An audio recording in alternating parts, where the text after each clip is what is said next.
What's good, my boy? Just gonna come on here and talk about a couple things. First, I wanted to talk about this concept that we really overemphasize nowadays of empathy. Now, when it comes to the internet, whenever it comes to uh, big news stories, big events that happen, I'm not a very empathetic person. And that might seem weird. You're kind of expected to give some sort of visceral reaction to things whenever somebody says stuff. But for the fact of the matter, not only am I kind of desensitized, and I think a lot of other people are desensitized to this stuff at this point, but I think we've done this to ourselves and we've set a false expectation of things for ourselves. Now, what I mean by this is I feel like I definitely 100% have empathy for my family, for my community, for people I know and interact with on a weekly basis, even daily basis, my church, etc., etc. Local congregated empathy is what I have. But, and don't get me wrong, there are moments where I hear something horrific or there's some sort of brutality that takes place that is like beyond comprehension. Like some of the old internet things that went around of just like, you remember the videos that would be surfacing on the internet of like the terrorist things or the cartel stuff. Like, of course, that brought a visceral reaction out of me. It's just like horror and just like how could like just how like what, like that was my reaction. But all these news events that we hear about nowadays, whether they be some form of mass shooting, some sort of overseas conflict, some sort of endless influencer problem that is in the media, I really often have zero reaction whatsoever, other than like the cordial ones that I'm expected to have. And the reasons for this, I believe to be cultural, because I know I'm not alone in this. Although a lot of people can be really good at that visceral reaction impulse, or not even, it's not an impulse, it's almost like a button they press within themselves to turn on acting mode.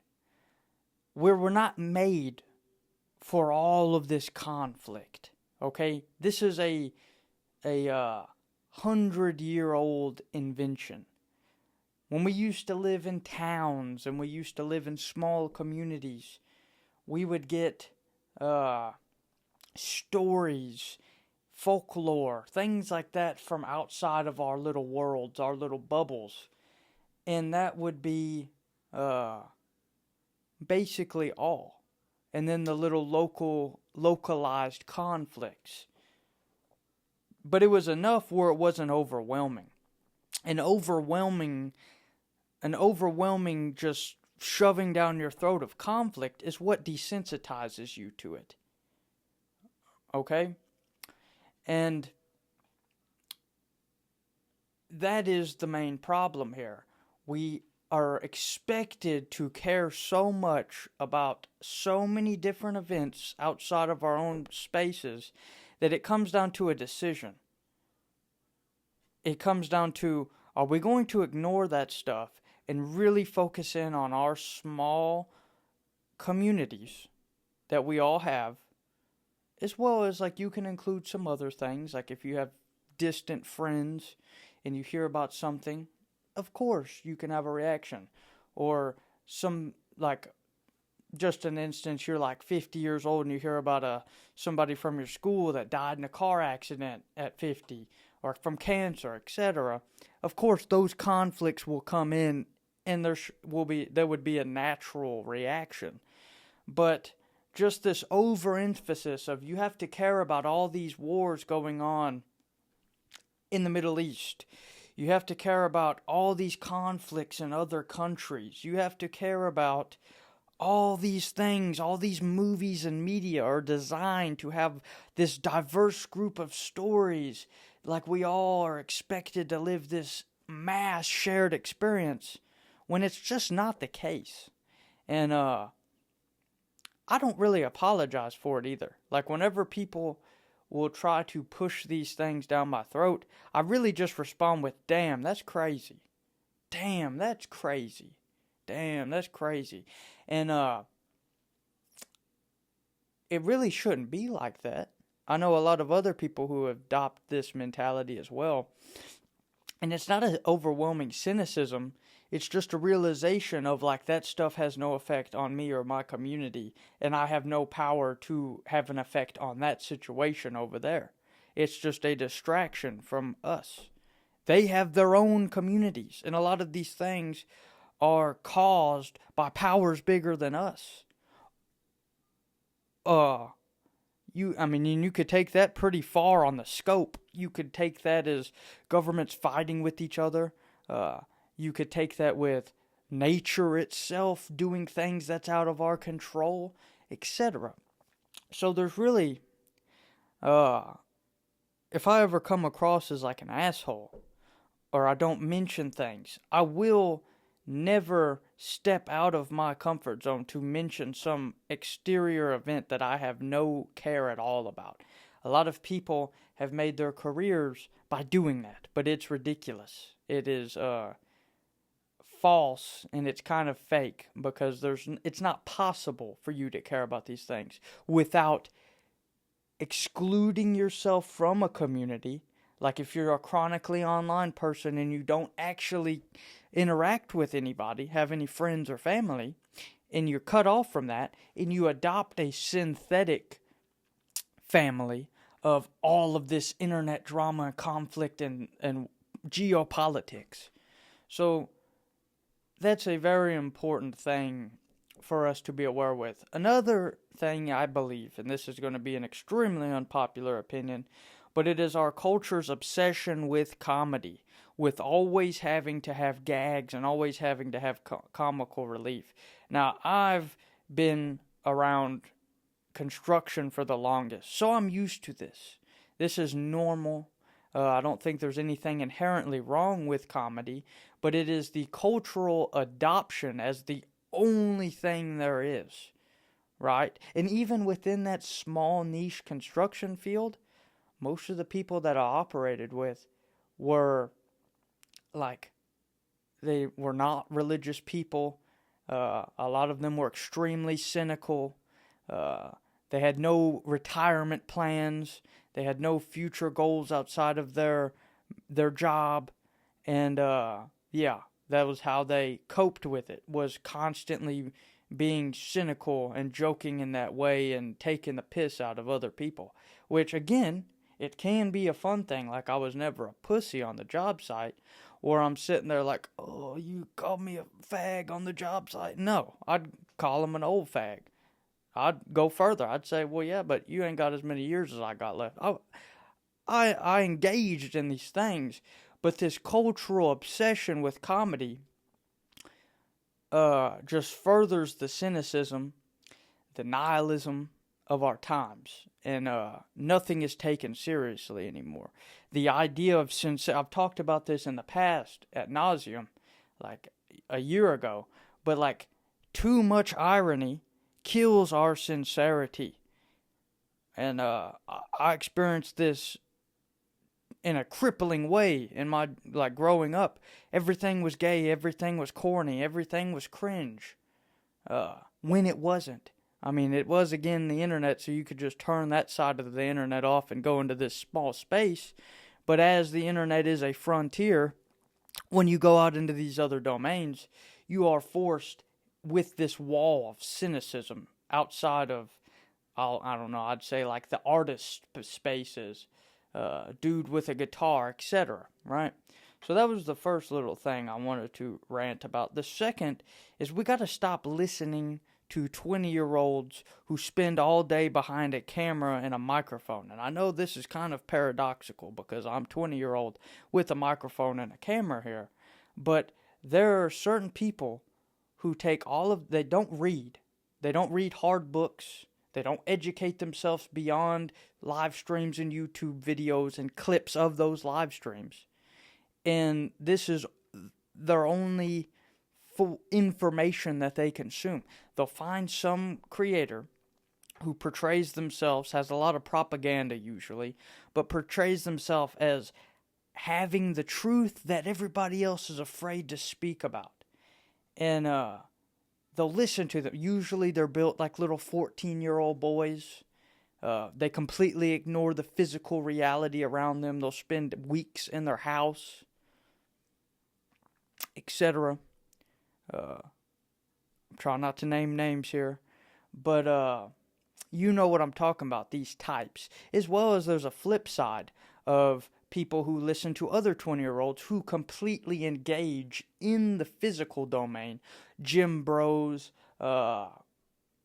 hustle bros, all of those types who believe that all of the metaphysical things, all of the books and all that stuff outside of Dale Carnegie and 48 laws of power, they think everything outside of their physical domain and all of that is gay and corny as well. There's no balance with any of this stuff whenever you spend most of your time with one solid creator. That is a very, very harmful thing to adopt. When you think you found somebody, I'm certainly not this. I'm not going to say I'm lost, but I'm still figuring things out every day myself. I constantly change different opinions. I'm still trying to form my worldview. But at the same time, there are many people who speak extremely dogmatically, and they build their whole brand off of insulting other people, acting like they have that divine truth that everybody's afraid of. They play psychological tricks like us versus them. They try to dog you for not caring enough. All of these things. There's many different tricks of the trade of being an influencer. But it's very important. We have to think about the balance between when we consume things of education and entertainment.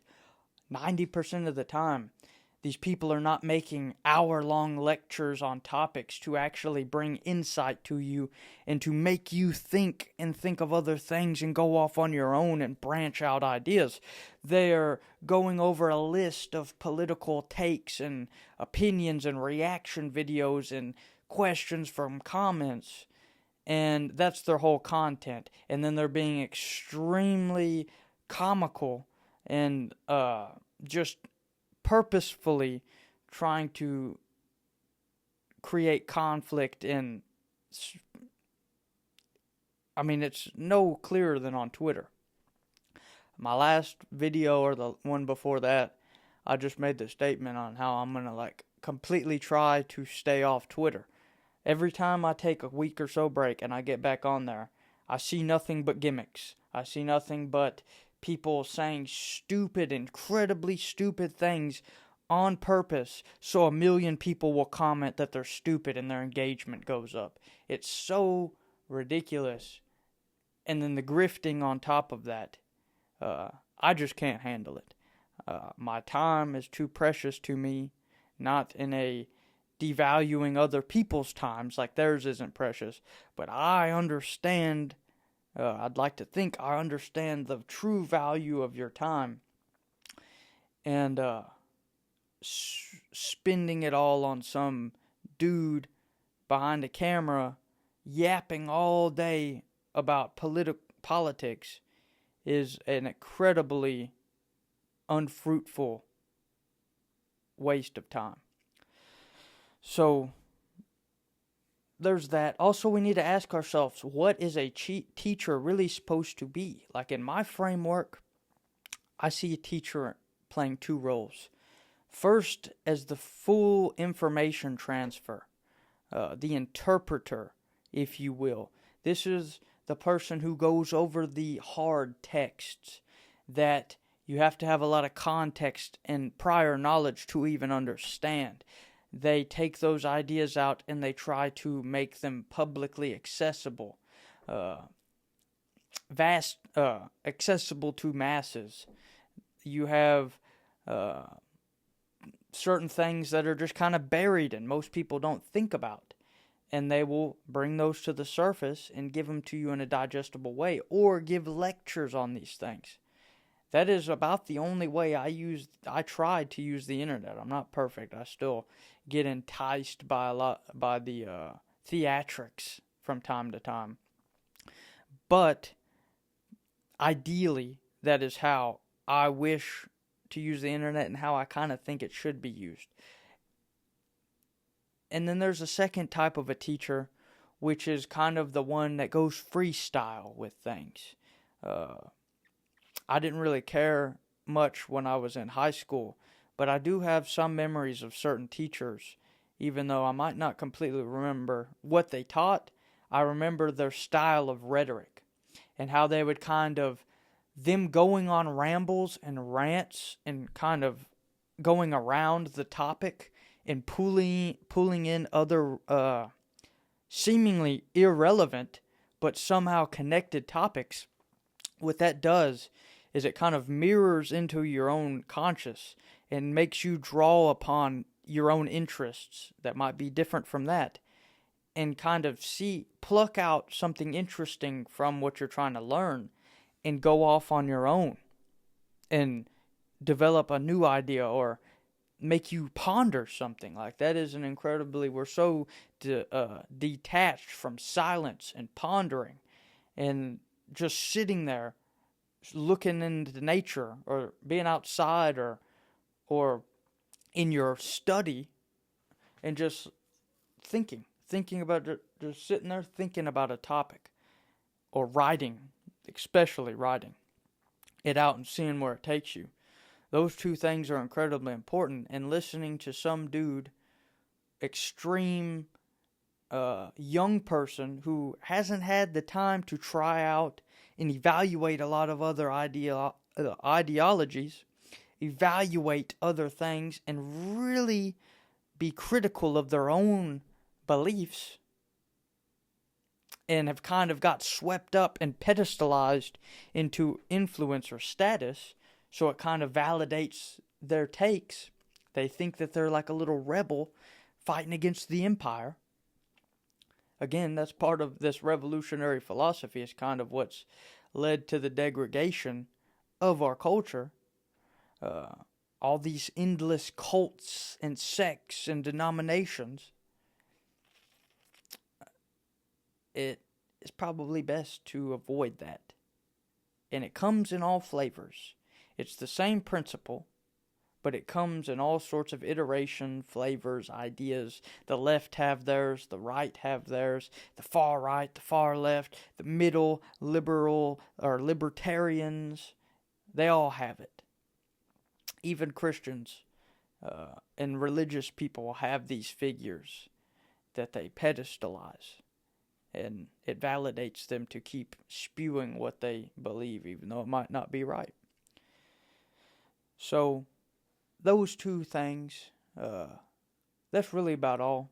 Empathy, understanding kind of what has led to our desensitization. I remember I'd be in school in class and some kid would show me like a beheading video. It was like normalized. And I might be like, dude, that's crazy. But it wasn't really like I was up at night after seeing that. Like you would expect. Like you would expect back in your small community in the 1800s and prior, of like the one dude or the couple dudes that went to war or seen some stuff and they're affected and they got stories to tell. We've all seen someone die now, like culturally. Like back then you had certain things that were different, like you got to see how food was killed and you had that sort of relationship to things. But it wasn't like you were seeing over the course of your teens people being butchered and mutilated online and that sort of stuff. So there's that, as well as we just got to protect our time more than anything. I don't believe nowadays in really being dogmatic on what you spend your time on. Like, I don't really preach a prescription. I kind of preach try a bunch of different things until you find your niche that you like and enjoy. And it might end up being multiple. But it is a vice to sit there for multiple hours, just watch some dude on a live stream react to YouTube videos, react to this, watching the same content over and over and over. That's entertainment. And entertainment isn't entirely a bad thing. I'll leave with this. Entertainment can have elements of that second archetype of a teacher that I labeled. The one who will kind of ramble around the topic, give you stories, give you examples, give you allegory, Jesus Christ himself, this is how he taught, with allegory, with his parables. That's the reason why, to make us really think and make connections, right? So this second archetype of a teacher can lean into the entertainment. He can grasp you with his rhetoric, which one of his appeals might be a little entertaining story or something like that, or some example, or pull a current event and spiral that into a lesson. But at the end of the day, people just giving their hot takes, their reactions, their opinions all day, I avoid them like the plague. If I see a dude and his entire stuff is his little box down in the corner with some YouTube video up at the top, and there's a time and a place to do that, but if that's 100% the stuff, or him in chat being like asking him questions or whatever, I just tried to avoid that. I have nothing. I played around with the live stream a little while back, and I don't have nothing wrong with live streaming. It's just the over-socialization that makes us think that we are supposed to have more communities outside of one that is real. Like, it is perfectly cool to have friends. Like, I have friends that don't live near me that I talk to on a regular basis, daily sometimes.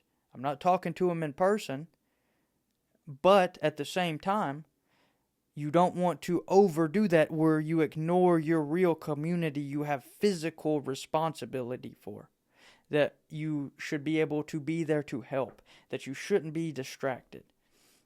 So these was just a little bit of food for thought. Peace, boys.